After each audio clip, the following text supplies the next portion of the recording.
ایک شخص کفل نام کا تھا بنی اسرائیل میں، ایک عورت مجبور تھی، اس کے بچے بھوکے تھے، تو کفل نے اسے مائل کر لیا کہ تو میرے ساتھ گناہ کرے گی تو پھر میں تیرے بچوں کی روٹی تجھے دوں گا۔ تو وہ عورت پہلے تو بیچاری نہ مانی، لیکن بچوں کی بھوک دیکھ کے مجبور ہو گئی۔ جب کفل کے قریب گئی نا وہ عورت، اس نے دروازے سارے بند کر لیے، ترمذی شریف میں اس کا واقعہ موجود ہے، چاروں جانب سے بند ہو گیا سارا کچھ۔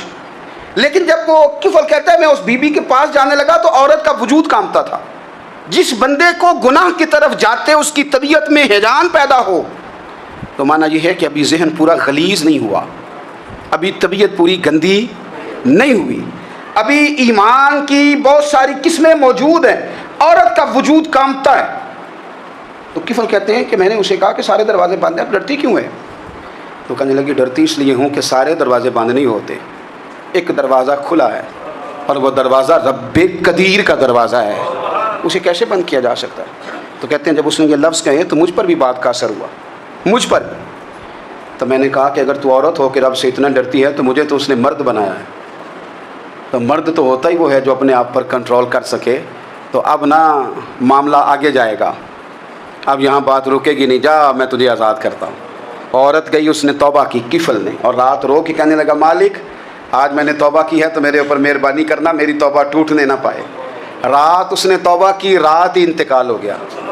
لوگوں کو پتہ تھا بڑا بے حیا ہے، بد کردار ہے، گناہ گار ہے، شاید لوگ اس کا چہرہ دیکھنے بھی نہ جاتے، پر مالک کریم ہے نا۔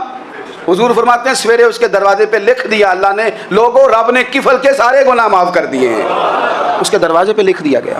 جب آپ اپنی حفاظت کرنا چاہتے ہیں تو اللہ پھر اسباب بھی پیدا کر دیتا ہے۔ اپنی شرمگاہ کی، اپنی نظر کی آپ خوب حفاظت کریں۔ اور میں آپ کو ایک بات عرض کروں، ایک بندے کے باحیا ہو جانے سے نا، ایک بندے کے ٹھیک ہو جانے سے اس کے دائیں بائیں بے شمار لوگ ٹھیک ہو جاتے ہیں۔ نہ چاہتے ہوئے بھی آپ کی نیکی کا اثر آپ کے دوستوں پہ پڑتا ہے، نہ چاہتے ہوئے۔ اور ایک بندے کے بگڑ جانے سے اس کے دائیں بائیں بہت سارے لوگ بگڑ جاتے ہیں، بہت سارے لوگ بگڑ جاتے ہیں۔ آپ اگر اپنے لب و لہجے پر یہ پابندی لگا سکیں اور اپنے آپ کو اگر آپ سنبھال سکیں تو پھر یاد رکھیے گا بڑی ساری چیزیں بہتر ہو جائیں گی۔